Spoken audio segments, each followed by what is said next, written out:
अस्सलाम वालेकुम, मैं हूं शाहजेब खानजादा। आज पाकिस्तान के सबसे बड़े सूबे पंजाब में दिल दहला देने वाला वाक़या पेश आया है और जहां ये वाक़या इंतहाई काबिल मज़म्मत है तो वहीं इस वाक़े ने दुनिया भर में पाकिस्तान के तासुर से मुताल्लिक एक मनफी पैगाम भेजा है। एक ऐसी रियासत का पैगाम भेजा है जहाँ कानून की नहीं बल्कि हुजूम की वालादस्ती है। आज फजर की नमाज के बाद फैसलाबाद की तहसील जड़ावाला में क्रिश्चियन कॉलोनी के करीब हुजूम जमा होना शुरू हुआ। ठीक सुबह 7 बजे जड़ावाले के थाने में 2 ईसाई अफराद के खिलाफ कुरान की बेहुरमती और तौहीन रिसालत का मुकदमा दर्ज कराया गया, जिसके बाद इन इल्ज़ामात के तहत ईसाई बरादरी पर धावा बोलने की खबर फैल चुकी थी। ऐलानात किए गए, हुजूम को जमा किया गया, जिसके पेश नज़र ईसाई बरादरी की एक बड़ी आबादी मुख्तलिफ इलाकों में अपना घर बार और साजो सामान छोड़कर वहाँ से निकल गई और इस हुजूम ने ईसाई बरादरी की आबादी ईसा नगरी और क्रिश्चियन कॉलोनी पर धावा बोल दिया और अब तक की इतलात के मुताबिक 4 से ज़ायद गिरजाघरों में तोड़ फोड़ करके उन्हें नजर आतिश कर दिया गया है। मसीह बरादरी के 20 से ज़ायद घरों को जला दिया गया है। मुतादिद घरों में तोड़ फोड़ की गई है और कुछ घरों में मौजूद साजो सामान को भी लूट लिया गया है और यह सब कुछ मजहब के नाम पर किया गया है। सरकारी इमारतों में भी तोड़फोड़ की गई है और इस पूरी तबाही के दौरान कानून नाफिज करने वाले इदारे खामोश तमाशाई बने रहे। इस हकीकत के बावजूद कि सुबह 7 बजे इस हवाले से FIR दर्ज हो चुकी थी और इलाके पर धावा बोलने का अंदेशा मौजूद था, लेकिन कोई सिक्योरिटी फराहम नहीं की गई। जड़ावाला के गिरजाघरों के इंचार्ज फादर खालिद मुख्तार ने BBC से बात करते हुए कहा है कि सुबह 6 बजे इतला मिली कि क्रिश्चियन कॉलोनी जड़ावाला में एक मुस्लिम घर के सामने नामजद मुल्जिमान ने मुबैना तौर पर कुरान की बेहुरमती की है। वाक़े के फ़ौरन बाद क्रिश्चियन कॉलोनी में हालात कशीदा होना शुरू हो गए और मुश्तइल अफराद ने मकामी गिरजाघर को नजर आतिश कर दिया और इसके बाद शहर में मसीही बरादरी के तमाम इलाकों में हालात कशीदा होना शुरू हो गए। फादर खालिद मुख्तार ने दावा किया है कि अब तक शहर में 6 गिरजाघर जलाए जा चुके हैं, जबकि उनकी अपनी रिहाइशगाह को भी नजर आतिश कर दिया गया है और मुतादिद मरतबा पुलिस की हेल्पलाइन पर मदद के लिए कॉल करने के बावजूद पुलिस मदद को नहीं आई। अहम बात यह है कि इस वाक़े से मुतालिक असिस्टेंट कमिश्नर की तरफ से रेंजर्स को तलब करने की बाकायदा दरख्वास्त भी की गई थी, जबकि पंजाब के निगरान वज़ीर इत्तलात आमिर मीर ने इस हवाले से ट्विटर पर बयान जारी करते हुए कहा है कि जड़ावाला में कुरान पाक की बेहुरमती के अफसोसनाक वाक़े की इब्तिदाई तहकीकात से ये बात सामने आई है कि यह मकरूह अमल एक सोची समझी साजिश के तहत किया गया है ताकि अवामी जज्बात को उभार कर फसाद फैलाया जाए और अमन व अमान ख़राब किया जा सके। तो सवाल यह है कि अगर एक सोची समझी साजिश के तहत यह वाक़या किया गया, मसीही बरादरी के घरों और उनकी इबादत गाहों पर हमला किया गया, मसीही बरादरी सूरत हाल को देखकर अपने घर छोड़कर चली गई, तो इस सूरत हाल से निमटने के लिए पुलिस ने क्यों कुछ नहीं किया? कानून नाफिज करने वाले इदारों ने फौरी तौर पर क्यों कुछ नहीं किया? क्यों घरों और इबादत गाहों को जलने दिया गया? इस हवाले से हमने पंजाब की निगरान हुकूमत और IG पंजाब को प्रोग्राम में आने की दावत दी, मगर वो नहीं आए। बात करेंगे जड़ावाला में मौजूद जियो न्यूज़ के नुमाइंदे हम्माद अहमद से। हम्माद अहमद साहब, बहुत शुक्रिया। हम्माद, तफसीलात बताइएगा, ये वाक़या किस तरीके से पेश आया, क्या क्या होता रहा? जी शाहजेब खानजादा साहब, ये आज सुबह का ये वाक़या है कि क्रिश्चियन कॉलोनी में कुरान पाक की मुबैना बेहुरमती का वाक़या हुआ, जिसके बाद इलाके में मसाजिद में ऐलानात कर दिए गए और जो लोग हैं वो जमा होने शुरू हो गए। मुख्तलिफ़ मकामात पर एहतजाजी मुजाहरे शुरू हो गए, एहतजाजी रैलियाँ निकाली गई और शहर भर में ये एहतजाज जो फैल गया। शहर भर में एहतजाजी मुजाहरे किए गए। शहर में तमाम कारोबारी मराकिज़, मार्केटें जो हैं बंद हो गई, सड़कें ब्लॉक कर दी गई और जो शहर में चलने वाली और दीगर शहरों को जाने वाली ट्रैफिक भी मुकम्मल तौर पर मुअत्तल हो गई। और उसके बाद ये मुजाहरे जो हैं वो पुरतशद्दद हो गए और जो रैलियाँ निकल रही थी, जो लोग थे मुजाहरे में शरीक, उनकी जनब से जलाओ गिराव का भी सिलसिला शुरू हो गया। और जो क्रिश्चियन आबादियाँ थी, इस वाक़े के बाद वहाँ पर जो रहायशी थे वो सुबह सवेरे ही निकल गए थे अपने घरों को ताले लगा के, लेकिन मुजाहिरीन जब वहाँ पर पहुँचे हैं तो उन्होंने शहर भर में 4 चर्चेस जो हैं वो उनको जलाया गया, जबकि जो क्रिश्चियन जो अफराद के घर थे वहाँ पर भी तोड़ फोड़ की गई। वहाँ पर अफराद ये पहुँचे हैं, उनको ताले लगे हुए थे, उनके दरवाजे तोड़ दिए गए, अंदर से सामान निकाला गया और उनको आग लगा दी गई। और जो पुलिस इंतज़ामिया के मुताबिक 4 चर्चेस को जलाया गया है और 40 के करीब घर हैं जिनकी में तोड़ फोड़ की गई और इनको जलाया गया। इसके अलावा जो मुजाहिरीन का एक जो रैली है वो असिस्टेंट कमिश्नर ऑफिस भी पहुंची, वहां पर दफ्तर में तोड़फोड़ की गई। इसके अलावा असिस्टेंट कमिश्नर के घर पर भी 2 मरतबा दवा बोला गया, वहाँ पर भी तोड़फोड़ की गई। तमाम दिन जो है वो एहतजाज का ये सिलसिला जारी रहा। मुजाहिरीन का ये मुतालबा था कि जो मुल्ज़िम है, इसमें ज़िम्मेदार है, उसको फौरी तौर पर गिरफ़्तार किया जाए। पुलिस की जानब से बताया गया है कि इस वाक़े का 2 अफराद के ख़िलाफ़ मुकदमा दर्ज कर लिया गया है। ये दोनों भाई हैं, ताहाल जो दोनों जो मफरूर हैं उनको गिरफ़्तार नहीं किया जा सका। पुलिस की जानब से मुख्तलिफ़ उलमा कराम की मदद भी हासिल की गई। मुजाहिरीन से मुज़ाकरात का सिलसिला भी जारी रहा और जो बाकायदा तौर पर जो किसी क़यादत के ज़ेर नज़र जो हो रहे थे एहतजाजी मुज़ाहरे, वो तो 3 से 4 बजे तक रुक गए, लेकिन उसके बाद भी मुख्तलिफ़ टोलियों की शक्ल में नौजवान जो हैं वो शहर के मुख्तलिफ़ मकामात पर एहतजाजी मुज़ाहरे करते रहे। और इस वक्त भी जो क्रिश्चियन कॉलोनी है जहाँ पर ये वाक़या पेश आया था, वहाँ पर सूरत हाल अभी भी कशीदा है। वहाँ पर टोलियों की शक्ल में मुज़ाहिरीन आते हैं। पुलिस और मुज़ाहिरीन के माबैन जो है पथराव और आंसू गैस की शेलिंग का सिलसिला भी जारी है। ज़िला भर से जो पुलिस नफरी है वो यहाँ पर तलब की गई है। इंतज़ामिया भी यहाँ पर पहुँची है और उलमा इकराम की मदद से भी जो मुज़ाहिरीन को कंट्रोल करने की कोशिश की जा रही है। इसके अलावा इंतज़ामिया ने सूरत हाल के जो कशीदा सूरत हाल है, इसके पेश नज़र रेंजर्स को भी तलब किया है। अच्छा, मगर ये बताएगा, ये वाक़या जब हुआ उससे पहले अगर बाकायदा ऐलानात हो रहे थे, जो मसीही बिरादरी है वो अपने घरों को खाली करके जा रही थी, पुलिस ने कुछ नहीं किया।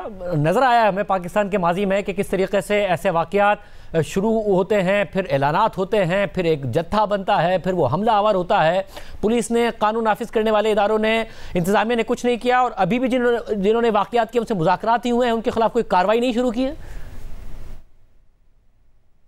जी, पुलिस की जानब से इब्तदाई तौर पर जब ये वाक़या उनके इल्म में आया है तो वहाँ पर जो थाने के सब इंस्पेक्टर थे वो मौके पे गए और उन्होंने वहाँ पर जो इब्तदा में चंद अफराद जो वहाँ पर जमा थे, एहतजाज कर रहे थे, उनको ये कहा कि अभी मुल्ज़िम जो कि फ़रार हो गया है, लेकिन आप थाने आएँ और दरख्वास्त दें, वहाँ पर मुकदमा दर्ज किया जाएगा और उसको गिरफ़्तार कर लिया जाएगा। वो वहाँ से चले गए, लेकिन उसके बाद ये ऐलानात का सिलसिला शुरू हो गया। ये थोड़ा इसमें गफलत हुई है कि उन लोगों को अगर वहीं पर मैनेज किया जाता, उनको साथ लेके ये कार्रवाई की जाती, शायद सूरत हाल इस तरफ ना जाती। लेकिन जब ये एहतजाज फैले हैं तो उसके बाद ही पुलिस नफरी जो है वो ज़िला भर से तलब की गई और उनको बुलाया गया और फिर उसके बाद हालात जो है काबू से बाहर हो गए। चूँकि एक सेंसिटिव मामला था, पुलिस की जानब से जो लाठीचार्ज और शेलिंग से ग्रेस किया गया इब्तदा में, और जो क़यादत कर रहे थे उलमा इकराम, जो मजहबी मुख्तलिफ मकतबा फ़िक्र के लोग थे, उनको इंगेज किया गया। उनके ज़रिए जो है वो मौक़ को कंट्रोल करने की कोशिश की गई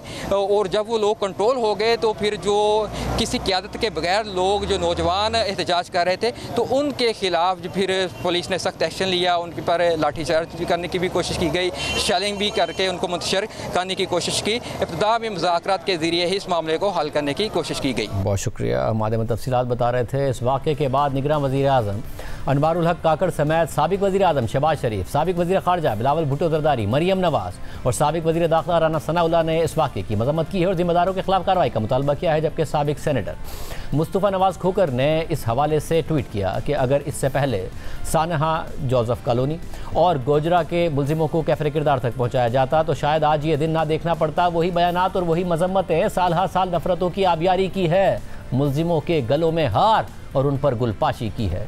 नतीजा कोई और कैसे निकले।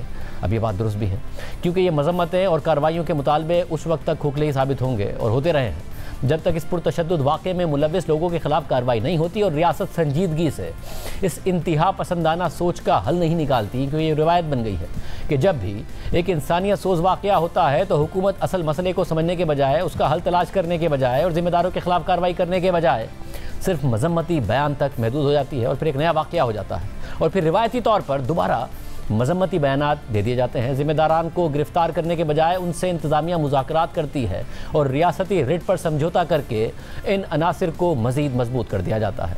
पुलिस और कानून नाफिज करने वाले इदारे जो सियासी रहनुमा और कारकुनों को गिरफ़्तार करने में तो 2 मिनट नहीं लगाते, वो इन अनासिर के सामने घुटने टेक देते हैं और फिर ये अनासिर इतने मजबूत हो जाते हैं कि वो मुआशरे में अपना कानून, अपनी अदालत और अपना इंसाफ फराहम करते हैं। आज पाकिस्तान भर में बसने वाले वो ईसाई शहरी और दीगर अक़लियतें जो कल तक पाकिस्तान की आज़ादी का जश्न मना रहे थे, वो आज ना सिर्फ गमज़दा हैं बल्कि खौफ में भी मुब्तला हैं क्योंकि इस वाक़े में रियासत उनके तहफ़्फ़ुज़ से मुतालिक बुरी तरह से नाकाम हो चुकी है और बार बार हुई है।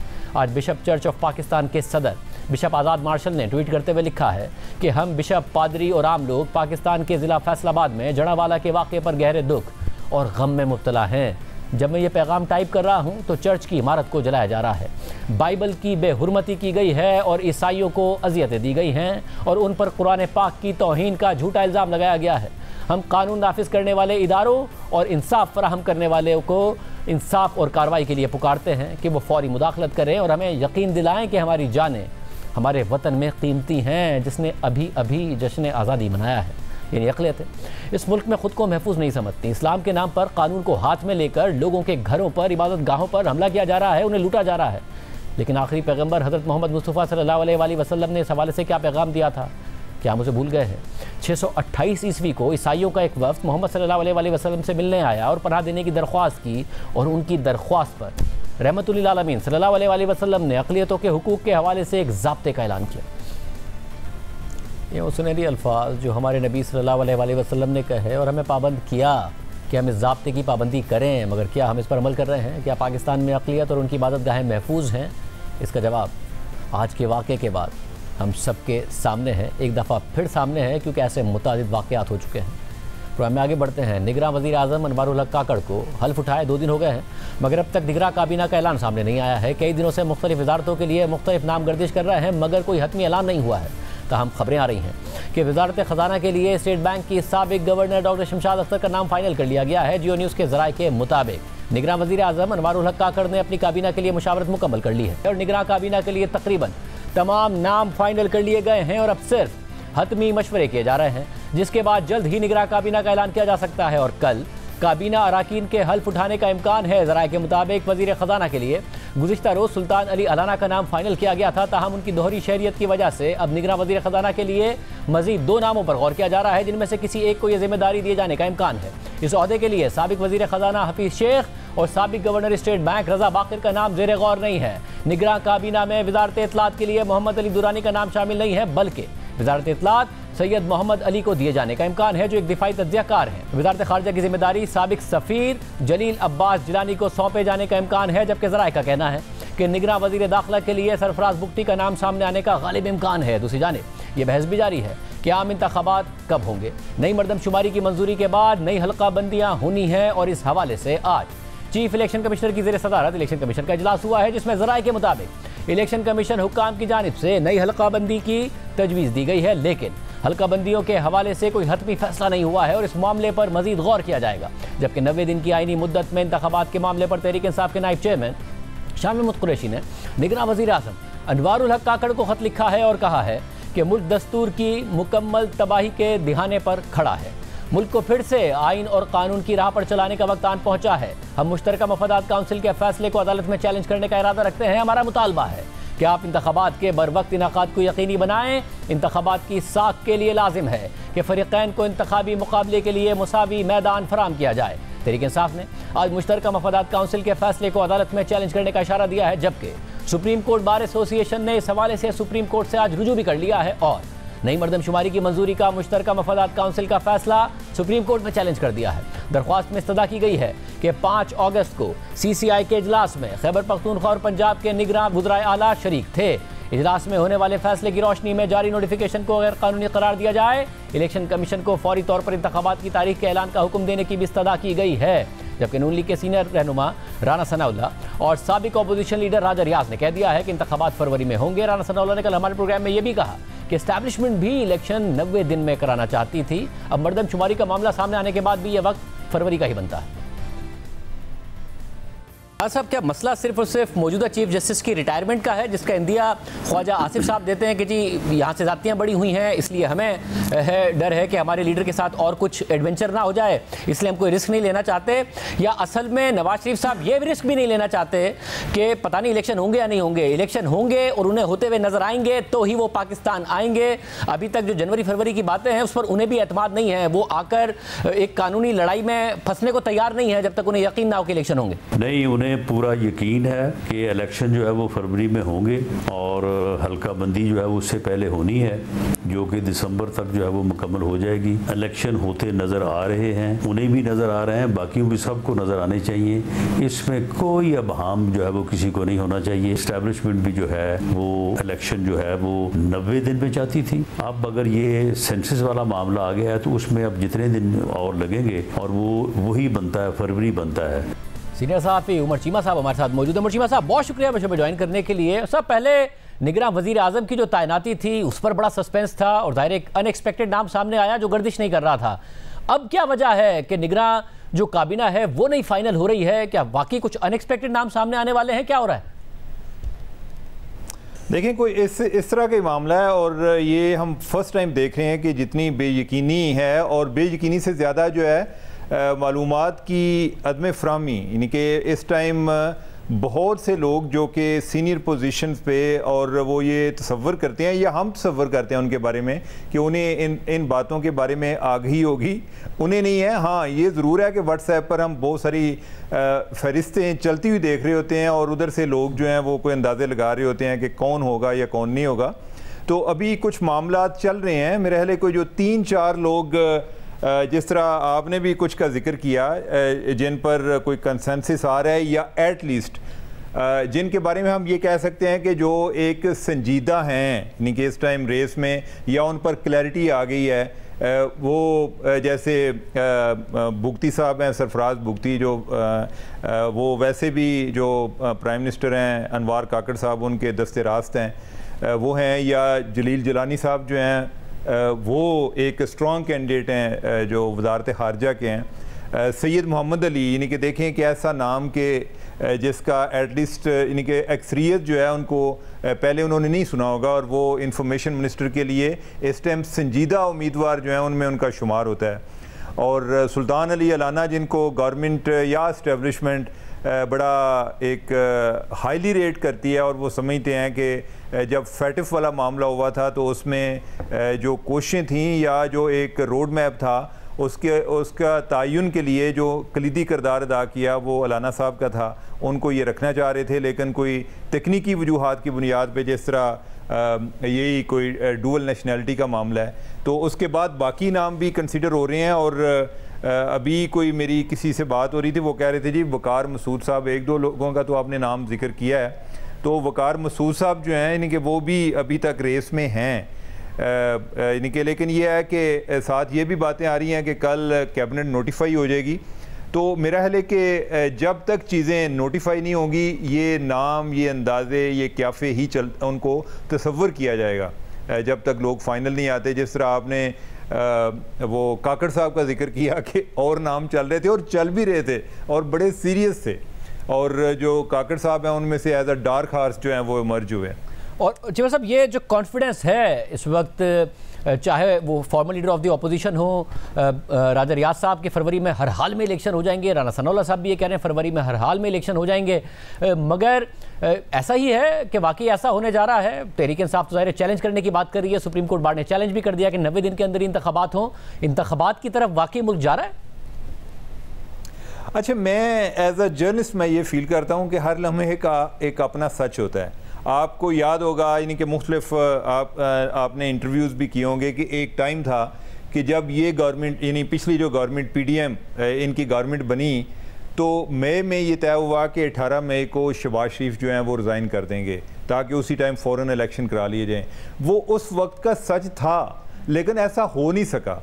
तो लिहाजा ये जो बातें हैं हम आज अगस्त में बैठ के बात कर रहे हैं और हम बात कर रहे हैं फरवरी की, और जो जिन लोगों का हम हवाला दे रहे हैं अगर उन्हीं के पुराने इंटरव्यू सुने तो तब तो हमें ये लगता था जी कि, और वो कहते थे कि इलेक्शन जो है वो अक्टूबर-नवंबर में होंगे। अब वो हम जो है यानी कि हम कहते रहे जी कि वो कहते हैं कि अक्टूबर-नवंबर में होंगे। फिर जो है बात आ गई जी कि अब जो है इलेक्शन चूँकि हमने मरदमशुमारी जो है उसको अप्रूव कर दिया है जो जाने वाली गवर्नमेंट है, तो लिहाजा उसके लिए एक आइनी तकाजा है कि हदबंदियाँ हों। तो अब इलेक्शन जो हैं वो फरवरी में होंगे। तो अगर इसको दुरुस्त भी तस्लीम कर लिया जाए तो ये इस घड़ी का सच है, यानी कि इस टाइम शायद यही प्लानिंग हो। बाकी ये है कि वक्त के साथ साथ हमें मज़ीद पता चलेगा कि क्या जब तक होते नहीं हैं तब तक जो है ये शुकूक व शुबात रहेंगे। और जिस तरह के इन्वायरमेंट में अभी पावर ऑपरेट कर रही है वो ऐसे ही है कि जो फैसले की कुव्वत है वो चंद लोगों के पास है, बाकी जो है वो कन्फ्यूजन का शिकार हैं और कन्फ्यूजन जो है वो बाकियों से कुव्वत फैसले ले जाती है कि होगा क्या। तो लिहाजा हाल की घड़ी में हम इनकी बात को दुरुस्त तस्लीम करते हैं और ऐसा लग रहा है, लेकिन यह है कि क्या आने वाले वक्त में चीज़ें आगे बढ़ती हैं या कि इलेक्शन टाइम पर यानी कि ये फरवरी में हो जाते हैं, ये जब तक होते नहीं हैं तो हम इसको एक शक की नज़र से ही देखेंगे। और ये गवर्नमेंट जो है, ये जो जाने वाली गवर्नमेंट है, वो जो कहते हैं जी कि हम जो है इनके इलेक्शन जल्दी कराना चाहते हैं, मेरे ख्याल इतनी जल्दी उन्हें नज़र नहीं आ रही, क्योंकि जूं महंगाई बढ़ती जाती है गवर्नमेंट का वोट बैंक कम होता गया है। तो लिहाजा उनके लिए ये भी बड़ा चैलेंज है कि अगर उनके मुखालफिन जो हैं, जिसमें इमरान खान जो है वो सर फहरिस्त है, वो बेशक इस टाइम अदालत जेल की सुलहों के पीछे हैं, लेकिन क्या इससे वो अवाम के दिल जीतने में कामयाब हो रहे हैं? ये अभी जो जिस तरह पेट्रोल की कीमत बढ़ी है, डीज़ल की कीमत बढ़ी है, तो ये इनके वोट में कोई इजाफा तो नहीं हुआ। तो लेट्स सी, यानी कि मेरे ख्याल है कि ओवरऑल ये इन पर काफ़ी हद तक डिपेंड करता है और इस्टेब्लिशमेंट पर कि वो क्या फ़ैसला वो ये फरवरी वाली डेडलाइन पर कायम रहते हैं या कुछ अरसे के बाद दोबारा से राजा रियाज जो है वो आकर ब्रेकिंग न्यूज़ दें कि मैं आपको ब्रेकिंग न्यूज़ देता हूँ कि इलेक्शन जो है वो फलान टाइम पर होंगे।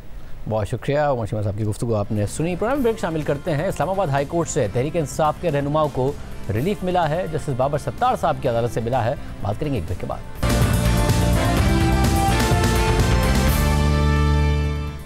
चेयरमैन पीटीआई इमरान खान और उनके करीबी अफराद इस वक्त मुतादिद मुकदमात और तहकीकात का सामना कर रहे हैं जो तेज़ी से आगे भी बढ़ रहे हैं। ज़राए के मुताबिक गुज़िश्ता रोज़ FIA की टीम ने अटक जेल में चेयरमैन पीटीआई से मुलाकात की थी और साइफर से मुतालिक उनसे सवाल पूछे थे, जिसके बाद आज FIA ने साइफर की कॉपी गुम करने पर चेयरमैन पीटीआई पर बाकायदा मुकदमा दर्ज कर लिया है और इसमें वाइस चेयरमैन तहरीक इंसाफ शाह महमूद कुरैशी को भी नामजद कर दिया गया है। इसके अलावा आज इमरान खान के साबिक प्रिंसिपल सेक्रेटरी आजम खान एक दफ़ा फिर FIA की GIT के सामने पेश हुए और तफ्तीश का हिस्सा बने। इसके अलावा तोशाखाना स्कैंडल ने चेयरमैन पीटीआई को हर तरफ से घेरा हुआ है। वो खुद तो तोशाखाना के इलेक्शन कमीशन के केस में सज़ा काट रहे हैं और सज़ा के खिलाफ उनकी अपील पर 22 अगस्त को इस्लामाबाद हाई कोर्ट में समाअत मुकर्रर है। लेकिन अहम बात यह है कि तोशाखाना स्कैंडल में ये एक केस नहीं है जिसमें चेयरमैन पीटीआई फंसे हुए हैं, बल्कि नैब इस स्कैंडल की अलग से तहकीकात कर रहा है और इस्लामाबाद पुलिस ने अलग से इस स्कैंडल में मुकदमा दर्ज किया हुआ है, जिसमें तहाइफ की जाली रसीदें बनवाने के मामले की तहकीकात की जा रही हैं। कल इस मुकदमे में एक अहम पेशरफ्त हुई थी। बुशरा बीबी अदालती अहकामात के बाद कल पहली दफ़ा इस मुकदमे में शामिल तफ्तीश हुई थी और आज उनका वो बयान सामने आ गया है जो उन्होंने पुलिस के सामने दिया है। ज़राए के मुताबिक पुलिस की तफ्तीशी टीम ने 25 सवाल तैयार किए थे, जिनमें से 23 सवाल बुशरा बीबी से पूछे गए। बुशरा बीबी से 2 ऑडियो लीक से मुतालिक सवाल किए गए, जिस पर उन्होंने जवाब दिया कि ऑडियोज़ में आवाज़ मेरी नहीं है। तो तफ्तीशी टीम ने उन्हें ऑडियो सुनवाई, लेकिन ऑडियो सुनने के बाद बुशरा बीबी ने इन ऑडियोज़ को फेक करार दे दिया। ज़राए के मुताबिक बुशरा बीबी के बयान के बाद पुलिस ने मुबैना ऑडियोज़ का फॉरेंसिक कराने का फैसला किया है, जिसे केस का हिस्सा बनाया जाएगा। इसके अलावा दौरान तफ्तीश बुशरा बीबी ने जाली रसीदें बनाने का इल्ज़ाम भी रद्द कर दिया और मौक़िफ़ इख्तियार किया कि रसीदें कहाँ से आईं, किसने बनवाई, हम नहीं जानते। तोशाखाना की घड़ी से मुताल्लिक चलने वाली तमाम खबरें बेबुनियाद हैं। बुशरा बीबी खुद से मंसूब जिन ऑडियोज़ को जाली करार दे रही हैं वो गुज़िश्ता साल दिसंबर में सामने आई थी। एक ऑडियो में बुशरा बीबी मुबैना तौर पर जुल्फ़ी बुखारी से चेयरमैन पीटीआई को तोहफे में मिलने वाली घड़ियाँ फ़रोख्त करने का कह रही हैं और जुल्फ़ी बुखारी हामी भर रहे हैं। हेलो, अस्सलाम वालेकुम जी। जी वालेकुम अस्सलाम, कैसे हैं आप? मैं ठीक हूँ मुर्शद, आप कैसी हैं? अल्लाह के शुक्र, अल्हम्दुलिल्लाह। खान साहब की कुछ घड़ियाँ हैं, उन्होंने कहा है कि आपको बेचते हैं, आपको भेज दूँ, आपके उनको बेच वगैरह दें, क्योंकि उनकी यूज की नहीं है, तो वो चाहते हैं वो आप कहीं कर दें। जरूर मुर्शद, मैं कर दूँगा, मैं कर दूँगा जी।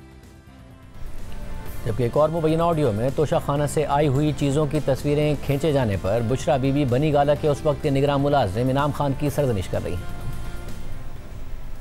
हेलो जी, वालेकुम सलाम। ये जो तोशाखाने से चीजें आई थी, आपने अनवर को कहा था कि इनकी तस्वीरें खींच के भेजो मुझे? नहीं, मैंने तो नहीं कहा।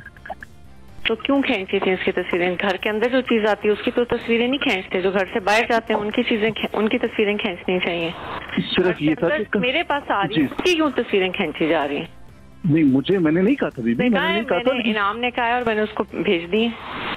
नहीं दीदी, बिल्कुल भी नहीं, इस तरह नहीं। आप होल्ड करें जी। क्या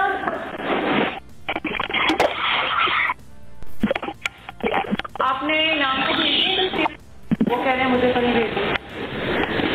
नहीं भेजी है, लेकिन मैंने कहा नहीं भेजी है, लेकिन मैंने नहीं कहा तस्वीरें खींचने को इनाम ने। क्या क्या किसने कहा था तस्वीरें खींचने? किसने? क्यों? कौन? क्या सबूत? घर के अंदर आने वाली किसी चीज की तस्वीर नहीं खींचते, क्योंकि वो मेरे पास आ रही थी। घर से जो बाहर जाती हैं उनकी खींचनी चाहिए। घर के अंदर जो चीज आ रही है उसकी कौन तस्वीर खींचता है? किस चीज का प्रूफ? क्यों? आपको क्या जरूरत है प्रूफ करने की? आपने मेरे से पूछा है? आपने मेरे से पूछा है? सॉरी जी का क्या मतलब? आप लोगों ने तमाशा बनाया है इस घर को। वो एमएस हम पे ट्रस्ट करके भेज रहे हैं, उसने तस्वीरें नहीं खींची। आप कौन होते हैं तस्वीरें खींचने वाले? और तुम्हें क्यों भेजी हैं इसने तस्वीरें? बीवी मुझे तो नहीं, मुझे तस्वीरें कि ये चीज आई है तो हम अंदर दे रहे हैं। मैंने कहा ठीक है, बस आप बीवी को दे दें, वो जाने उनका काम। क्या तुम लोगों का तुक है? दीदी हम लोगों ने क्या करना है उस पर तस्वीरों नहीं, नहीं क्या करना है? क्या करना है? आज के बाद तुम अब अंदर नहीं आओगे घर के, समझ आइए तुम्हें? ठीक है। ये तस्वीरें लेके वहीं रहो जहां तुम बैठे हो। ठीक है। हाँ क्या मुझे आप... जब ये ऑडियो आई तो शोर मचा था, मगर उस वक्त तो इस हवाले से बुशरा बीबी का मौक़िफ़ सामने नहीं आया था। लेकिन अब ज़राए के मुताबिक उन्होंने पुलिस की तफ्तीशी टीम को बताया है कि ये दोनों ऑडियोज़ जाली हैं। लेकिन उस वक्त ख़ुद इनाम खान ने अपनी ऑडियोज़ की तस्दीक कर दी थी और कहा था कि मैंने ही बुशरा बीबी से तोशाखाना से मुताल्लिक गुफ्तगू की थी। और दिलचस्प बात यह भी है कि चेयरमैन PTI के साबिक़ करीबी साथी ओन चौधरी ने ये ऑडियो सामने आने से कई महीने पहले इनाम खान का नाम लिया था और कहा था कि तोशाखाना में जो माल आया और जो बिका, इसके बारे में आप इनाम खान से पूछें, वही तहफ़ बेचते थे और रसीदें लाकर देते थे। तोशाखाना से जो गया, जो माल आया, जो माल बिका, वो इनाम बैठा है ना, वो जो बनी गाला में था, उससे पूछें बुला के। उसने नहीं बेची घड़ियाँ। कहाँ पे बेची? वो इस्लामाबाद की शॉपिंग मॉल में नहीं बेची जाके उसने घड़ियाँ। उसने रसीदें ला के नहीं दी, उसने वो तोहफे तहफ़ नहीं बेचे। वो जिसको अभी अपना CSO रखवा लिया है, वो खुरम ADC, उसने वो घड़ी नहीं बेची। वो इनाम को बुलाएं या बनी गाला से बुलाएं, उसको निकाल नहीं दिया बनी गाला से। वो इनाम सब कुछ बताएगा आपको, उसने किस किस से कौन कौन सी घड़ी लेके बेची, कब कहाँ गया। उसके पास रसीदें हैं, बिल हैं। दूसरी जानिब आज इस्लामाबाद हाई कोर्ट ने तहरीक इंसाफ के रहनुमा शहरियार आफरीदी और शानदाना गुलजार की MPO के तहत गिरफ्तारी का ऑर्डर 28 अगस्त तक मुअत्तल कर दिया है और उनकी रिहाई का हुक्म दे दिया है। अब दौरान समाअत जस्टिस बाबर सत्तार ने सख्ती से कहा कि IG और चीफ कमिश्नर दोनों मुल्जिमान की हिफाजत और अदालत में पेश करने के जिम्मेदार होंगे। साथ ही अदालत ने शहरियार आफरीदी और शानदाना गुलजार को इस्लामाबाद की हदूद से बाहर न जाने और मीडिया या सोशल मीडिया पर बयानात देने से रोक दिया है। इसके अलावा आज की समाअत में जस्टिस बाबर सत्तार ने तौहीन अदालत के नोटिस पर डिप्टी कमिश्नर इस्लामाबाद और SSP ऑपरेशंस के जवाब को गैर तसल्ली बख्श करार देते हुए उन पर अगली समाअत में फर्द जुर्म आयद करने का फैसला भी कर लिया है और तमाम मुतल्लिका अफसरान से रिपोर्ट्स भी तलब कर ली हैं। आज सुबह जब इस केस की समाअत हुई तो शहरियार आफरीदी अपने वकील शेर अफजल बरवत के हमरा अदालत में पेश हुए, जिसके बाद जस्टिस बाबर सत्तार ने डिप्टी कमिश्नर को रोस्ट्रम पर बुलाया। डिप्टी कमिश्नर ने बयान दिया कि 9 मई के वाक़यात सबके सामने हैं। इंटेलिजेंस रिपोर्ट्स के मुताबिक शहरियार आफरीदी ने इश्तियाल फैलाया। डिस्ट्रिक्ट कोर्ट्स पर हमले की मनसूबाबंदी में उनके मुलविस होने की भी इतलात हैं। उन्होंने अदलिया के खिलाफ मुहिम भी चलाई, जिस पर जस्टिस बाबर सत्तार ने सवाल किया कि जेल में होने के बावजूद उन्होंने लोगों को कैसे इश्तियाल दिलाया। इस्लामाबाद में 8 मई को क्या हो रहा था कि जिसकी वजह से गिरफ्तारी अमल में लाई गई। तो डिप्टी कमिश्नर ने जवाब दिया कि मेरी आंखें और कान तो इंटेलिजेंस रिपोर्ट्स ही हैं। तो जस्टिस बाबर सत्तार ने रिमार्क दिए कि इन रिपोर्ट्स की रोशनी में आपने भी अपना माइंड अप्लाई करना होता है। स्पेशल ब्रांच की रिपोर्ट तो महज एक मजाक है। पुलिस हुक्काम बताएं कि इस्लामाबाद में 8 मई को क्या सूरत हाल थी। तो IG इस्लामाबाद ने जवाब दिया कि वाक़या होने से पहले खदशात की बुनियाद पर कार्रवाई की जाती है। इस दौरान जस्टिस बाबर सत्तार ने रिमार्क दिए कि अदालत एक MPO ऑर्डर कलअदम करार देती है और फिर नया MPO ऑर्डर आ जाता है। जस्टिस बाबर सत्तार ने शहरियार आफरीदी से पूछा कि आफरीदी साहब आपका इस्लामाबाद में कोई घर है? तो उन्होंने जवाब दिया कि जी मेरा घर है। इस मौके पर अदालत ने शहरियार आफरीदी की गिरफ्तारी का ऑर्डर मुअत्तल कर दिया और उन्हें घर जाने की इजाज़त दे दी। तो उनके वकील ने इस्तदा की कि खदशा है कि पुलिस शहरियार आफरीदी को किसी और केस में ना उठा ले। तो जस्टिस बाबर सत्तार ने कहा कि इस हवाले से भी ऑर्डर कर दूंगा। जस्टिस बाबर सत्तार ने शहरियार आफरीदी से कहा कि मैं आपसे तवक्को करता हूं कि ये केस चलने तक आप कोई बयान नहीं देंगे। आपकी तरफ से मीडिया या सोशल मीडिया पर कोई बयान नहीं आना चाहिए। IG और चीफ कमिश्नर शहरियार आफरीदी की हिफाजत और अदालत में पेश करने के जिम्मेदार होंगे। इसके बाद शानदाना गुलजार के केस में उनकी रिहाई का हुक्म देते हुए जस्टिस बाबर सत्तार ने कहा कि अगर शानदाना गुलजार को कुछ हुआ तो आईजी और चीफ कमिश्नर जिम्मेदार होंगे।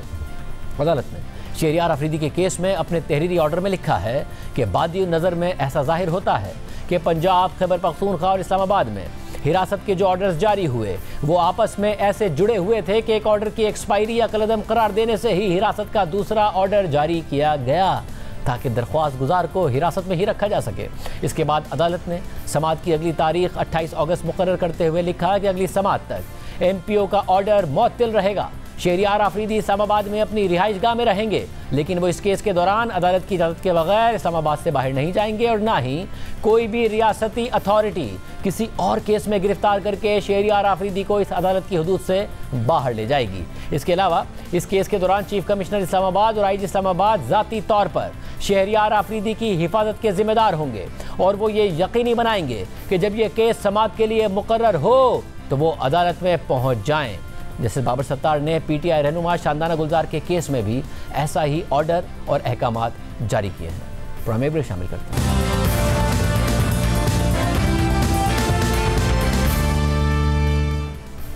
ओपन मार्केट के बाद इंटरबैंक में भी रुपए की कदर में गिरावट का सिलसिला मुसलसल जारी है। आज भी इंटरबैंक में डॉलर 3 रुपये 40 पैसे मजीद महंगा होकर 294 रुपये 93 पैसे का हो गया, जबकि गुज़िश्ता रोज़ भी इंटरबैंक में डॉलर 3 रुपये महंगा हुआ था। इसी तरह ओपन मार्केट में आज भी डॉलर 302 रुपये से 304 रुपये में मिल रहा था। यानी गुज़िश्ता 4 कारोबारी दिनों में इंटरबैंक में डॉलर 7.25 रुपये महंगा हो गया है, क्योंकि IMF की शर्त है कि किसी भी 5 दिनों में औसत फ़र्क इंटरबैंक और ओपन मार्केट में 1.25% से ज़्यादा नहीं होगा। यानी ओपन मार्केट में जब डॉलर ऊपर है तो इंटरबैंक में भी उसी के मुताबिक बढ़ रहा है। और इस सब में पेट्रोल और डीजल की कीमतों में इजाफा और रुपए की कदर में गिरावट के बाद आने वाले दिनों में महंगाई में मजीद इजाफा मुतवक्को है।